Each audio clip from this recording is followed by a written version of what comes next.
Hello guys, কেমন আছেন সবাই? আশা করি সকলেই ভালো আছেন। ফ্যান্টাসি অ্যানিমেশন এক্সপ্লেন চ্যানেলে আপনাদের স্বাগতম। তো আমরা আপনাদের জন্য ব্র্যান্ড নিউ একটি জাপানিজ অ্যানিম সিরিজ শুরু করতে যাচ্ছি। সিরিজের মোট 4টি এপিসোড এখন পর্যন্ত রিলিজ হয়েছে, মোটামুটি সবগুলোই ট্রেন্ডিংয়ে আছে। তো আমরা আমাদের অডিয়েন্সদের জন্য এই সিরিজটি নিয়ে আসলাম। তো এই অ্যানিম সিরিজটির নাম হচ্ছে he got a cheat skill in another world, যার বাংলা অর্থ হচ্ছে পৃথিবীর প্রতারণায় সে অন্য জগতে দক্ষ হয়েছে। তো চলুন সাধারণ অডিয়েন্স হিসাবে আমরা দেখে আসি এই জাপানিজ অ্যানিম সিরিজটি আমাদের কতটা আনন্দ দিতে পারে। তো আর বেশি কথা বলবো না, ভিডিওটি শুরু করা যাক। 例えばこの世の全部は滅ぼせる強大な魔法ってさえ壊せない信念を奪わせはしないこの心だけは誰にも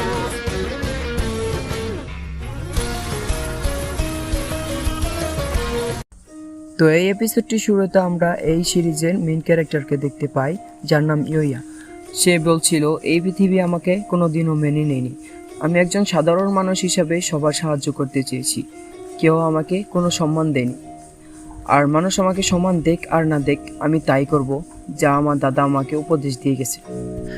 তখন সে দেখতে পায় কিছু লোক রাস্তার পাশে একটি মেয়েকে ডিস্টার্ব করছিল। তখন ইয়োয়া সেখানে যায় আর লোকগুলোকে বলে, আপনারা ওই মেয়েটিকে ডিস্টার্ব কেন করছেন? তখন সে লোকটি ইয়োয়াকে বলে, কি রে মোটু, তুই কি বলছিস? তুই জানোস আমি কে? তুই কার সাথে কথা বলছিস? তুই কিন্তু অনেক সমস্যায় পড়ে যাবি। তখন ইয়োয়া সেই লোকটিকে বলে, আপনারা এই মেয়েটিকে ডিস্টার্ব কেন করছেন? দেখছেন না ওর খুব খারাপ লাগছে? তখন সেই লোকটি ইয়োয়াকে বলে, তোর বাবার কি, আমি ডিস্টার্ব করব? তোর সমস্যা কি? তুই কেন বেশি কথা বলছিস? কথা বলে লোকগুলো ইয়োয়াকে মারতে শুরু করে, তাকে খুব খারাপভাবে আহত করে ফেলে। আর এইসব পাশে থেকে সেই মেয়েটি দেখছিল। এতটা মার খাওয়ার পর ইয়োয়া মাটিতে লুটিয়ে পড়ে। তৎক্ষণাৎ সেখানে পুলিশ চলে আসে। তখন ইয়োয়া বেঁচে ছিল। তখন মেয়েটি তার কাছে আসে আর তাকে বলে, তুমি আমার হাত ধরে উঠতে পারো। তখন ইয়োয়া বলে, না, এসবের কোনো দরকার নেই, আমি নিজেই উঠতে পারবো। কথা বলে ইয়োয়া উঠে দাঁড়ায় আর তার বাড়ির দিকে রওনা দেয়। এসব দেখে পুলিশ আর মেয়েটি তার দিকে তাকিয়ে থাকে। তখন ইয়োয়া তার বাড়ির দিকে আস্তে আস্তে মনে মনে ভাবে, তার দাদা তাকে ছোটবেলা বলেছিল, তুমি মানুষের উপকার করবে, কারণ উপকার করলে তার প্রতিদান তুমি কখনো না কখনো পাবে। আর তুমি যদি কারো উপকার করতে চাও তাহলে মনে সাহস এবং শরীরে শক্তি থাকতে হবে। এসব ভাবতে ভাবতে ইয়োয়া তার বাড়ির সামনে চলে আসে। তখন সে লক্ষ্য করে তার দরজায় কেউ মুটো লিখে রেখেছে। তখন সে ভাবে যে আমাকে সবসময় মানুষ এরকমভাবেই ডিস্টার্ব করে। যখন আমি স্কুলে পড়তাম তখন সবাই আমাকে এসব বলে বুলি করতো। আর আমার মা বাবাও আমাকে ছেড়ে চলে গিয়েছিল কারণ আমি দেখতে কুৎসিত। আর আমার ছোট 2 ভাই বোনকে নিয়ে চলে গিয়েছে কারণ তারা দেখতে সুন্দর। আর তার দাদা তাকে বলেছিল সবসময় সত্যের পথে চলবে, পৃথিবীর কারো সামনে মাথা নত করবে না, সবসময় মাথা উঁচু করে চলবে। দেখবে একদিন না একদিন তুমি তোমার বাঘের খুশি অবশ্যই পেয়ে যাবে। ইয়া ভাবে, আমার দাদা মরার আগে এই বাড়িটা আমার নামে লিখে দিয়ে গিয়েছে, এজন্য আমার বাবা মা আমাকে আরও বেশি অপছন্দ করে, তাই তারা আমাকে ছেড়ে চলে গেছে। এখন আমার নিজের খরচ চালানোর জন্য আমাকে পার্ট টাইম জব করতে হয়। তারপর আমরা দেখতে পাই ইয়োয়ার মাধ্যমিক স্কুলের বিদায় অনুষ্ঠান হচ্ছে। সবাই খুব আনন্দ করছিল, কিন্তু সবাই ইয়োয়ার বইয়ে খারাপ খারাপ কথা লিখেছিল। সেটা দেখে ইয়োয়ার মন খুব খারাপ হয়ে যায়। তখনই যে সকল ছেলেরা ইয়োয়াকে সবচাইতে বেশি বুলি করত তারা চলে আসে। তখন তারা ইয়োয়াকে বলে, তুই মাধ্যমিক স্কুল পাস করেছিস তো কি হয়েছে, তোকে যেখানে পাবো সেখানেই বুলি করব। তখন ইয়োয়া বলে, আমার পার্ট টাইম জবে যাওয়ার সময় হয়ে গেছে, তুমি আমাকে ছেড়ে দাও। তখন সেই ছেলেটি কোনো কথা শুনে না এবং তাকে মারতে শুরু করে। ছোট 2 ভাই বোন এসব দেখে মজা নিতে থাকে। তাকে এতটাই মারে যে সে অজ্ঞান হয়ে যায়। যখন ইয়োয়ার চোখ খুলে তখন সন্ধ্যা হয়ে গেছিল।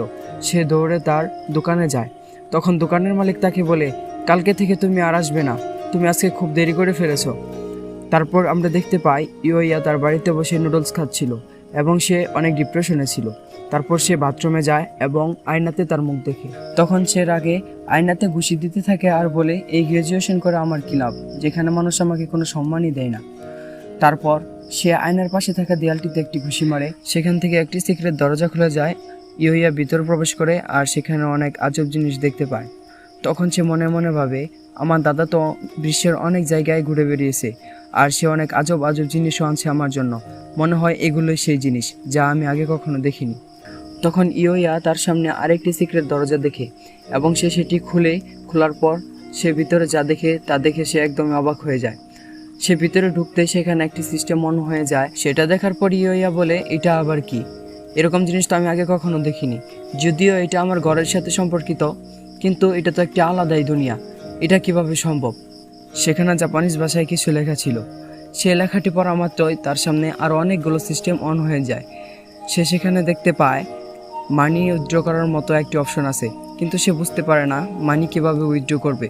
তারপর সে এসব বিষয় নিয়ে অনেক ঘাটাঘাটি করতে থাকে। তার কিছুক্ষণ পরে সকল সিস্টেম তার মোটামুটি আয়ত্তে এসে যায়। তারপর সে সেখানে লক্ষ্য করে অনেকগুলো ওয়েপেন। সে সেখান থেকে একটি তলোয়ার উঠায় আর বাইরে দেখে খুবই খুশি হয়, কারণ তার বাইরে অনেক জায়গা ছিল তলোয়ার দিয়ে প্র্যাকটিস করার মতো। যখন সে তলোয়ার নিয়ে প্র্যাকটিস করতে যায় তখন সে তলোয়ার চালাতে পারে না, কারণ তলোয়ার চালানোর মতো দক্ষতা তার ছিল না। তখনই তার সামনে একটি সিস্টেম ওপেন হয় আর সেখানে লেখা ছিল, তলোয়ারের যত স্কিল সব তোমার মাঝে অ্যাবজর্ব হয়ে গেছে। তারপর ইয়োয়া এদিক থেকে সেদিকে দৌড়াতে থাকে আর একটি করে নিউ ওয়েপেন পায় এবং ওয়েপেনের স্কিলটা তার মাঝে অ্যাবজর্ব হয়ে যায়, যেরকম আমরা মূলত ভিডিও গেমসে খেলে থাকি ঠিক সেরকম। তারপর ইয়োয়া লক্ষ্য করে একটি ক্রিয়েচার তার দিকে তেড়ে আসছে, কিন্তু সে ভিতরে আসতে পারছিল না। তার বাইরে যে ডালের প্রোটেকশনটা ছিল ওই ম্যাজিক স্পেলের সেজন্য। তারপর সে মনস্টারটি একটি গাছ তুলে ইয়োয়ার দিকে ছুঁড়ে মারে, কিন্তু গাছটি ভিতরে প্রবেশ করতে পারে না বাইরে থাকা সে শিল্ডের জন্য। এখন ইয়োয়া মনে মনে ভাবে, আমি যদি এই ওয়েপেনটি দিয়ে আঘাত করি তাহলে কি এই ক্রিয়েচারটা মরবে? একথা ভাবতে ভাবতে ইয়োয়া সেই ওয়েপেনটি সে মনস্টারটিকে ছুঁড়ে মারে এবং ইয়োয়া সেটাকে তাৎক্ষণিক মেরে ফেলে। ক্রিয়েচারটিকে মারার পর ইয়োয়ার লেভেল একেবারে 100 হয়ে যায় এবং সেই ক্রিয়েচার মৃতদেহ থেকে সে অনেকগুলো স্কিল এবং ওয়েপেন অ্যাবজর্ব করে নেয়। তারপরে সিনে আমরা দেখতে পাই ইয়োয়া ঘরের ভিতর চলে আসে আর সে বলে, আমি খুবই ক্লান্ত, এখন আমার ঘরে ফিরে যাওয়া দরকার। যখন সে ঘরের উদ্দেশ্যে রওনা হয় তার সামনে একটি সিস্টেম চালু হয়ে যায় যেখানে লেখা ছিল কেশব। ইয়োয়া যেই মনস্টারটিকে মেরেছিল তার বদলি তাকে এখান থেকে 1.5 মিলিয়ন ইয়েন দেওয়া হয়। এখানে ইয়েন মানে বোঝানো হয়েছে জাপানিজ মুদ্রাকে। তারপরে সিনে আমরা দেখতে পাই ইয়োয়া তার নিজের ঘরে ফিরে আসে এবং ঘুমিয়ে পড়ে। যখন রাত গভীর হয় ইয়োয়ার শরীরে একটু পেইন ফিল হতে থাকে, সে কিছু ব্যথা অনুভব করে। তারপর যখন সে ঘুম থেকে ওঠে তখন সে দেখতে পায় তার শরীরে একদম পরিবর্তন হয়ে গেছে। তার মোটা পেট 6 প্যাকে পরিণত হয়ে গেছে এবং সে দেখতে অনেক হ্যান্ডসাম হয়ে গেছে। যখন ইয়োয়া আয়নার সামনে তাকে দেখতে যায় তখন সে লক্ষ্য করে গতকাল রাতে তো সে আয়না একদম ভেঙে ফেলেছে। তারপর ইয়োয়া সেই সিক্রেট দরজা দিয়ে আবার সেই দুনিয়ায় প্রবেশ করে এবং সে লক্ষ্য করে তার চোখের দৃষ্টি অনেক বেড়ে গেছে, সে অনেক দূর পর্যন্ত দেখতে পাচ্ছে। তখন একটি ক্রিয়েচার তার উপর হামলা করে এবং ইয়োয়া সেটাকে তাৎক্ষণিক মেরে ফেলে। ক্রিয়েচারটির ভিতর থেকে সে একটি জেলি এবং অদ্ভুত একটি লকেট পায়। ইয়োয়া সেই লকেটটি তার গলায় পরে নেয় এবং সেই জেলি বারটি নিয়ে ঘরের ভিতরে চলে আসে। ক্রিয়েচারটিকে মারার জন্য ইয়োয়াকে 5 লাখ ইয়েন দেওয়া হয়। তারপর সে ইয়েনগুলো নিয়ে তার নিজের দুনিয়ায় চলে আসে। টাকা দিয়ে ইয়োয়া সারাদিন অনেক মজমাস্তি করে এবং অনেক খাবার দাবার খায়, সেও অনেক আয়াসে সারাটা দিন কাটায়। তারপর সন্ধ্যাবেলা যখন ইয়োয়া সেই অন্য দুনিয়ায় পৌঁছায় তখন একটি গবলিন তার উপর হামলা করে। তখন ইয়োয়া ভাবে মনে হয় এই গবলিনটি খুবই শক্তিশালী হবে, কিন্তু যখন ইয়োয়া তার উপর হামলা করে গবলিনটি ইজিলি মারা যায়। তখন ইয়োয়া সেই গবলিন থেকে পাওয়া সকল আইটেম বক্সে রাখে। তারপর ইয়োয়া মনে মনে বলে, জানি না কেন এবার আমার লেভেল বাড়লো না। তখন ইয়োয়া মনে মনে একটু চিন্তিত ছিল, কারণ কালকে থেকে তার স্কুল আবার নতুন করে শুরু হতে যাচ্ছে। তারপর সিন কাট হয় আর তারপরে সিন আমরা দেখতে পাই ইয়োয়া তার স্কুলের দিকে রওনা হয়। রাস্তায় সকল মেয়ে তার দিকে তাকিয়ে থাকে এবং বলে, দেখো ছেলেটি কি হ্যান্ডসাম। তখন ইয়োয়া তার ক্লাসরুমে পৌঁছায় এবং বসে। তারপর সেখানে সেই ছেলেটি এসে পড়ে যে ইয়োয়াকে সবসময় বিরক্ত করত। সেই ছেলেটি এসে ইয়োয়াকে জিজ্ঞেস করে, তুমি কি আমাদের স্কুলের নতুন স্টুডেন্ট?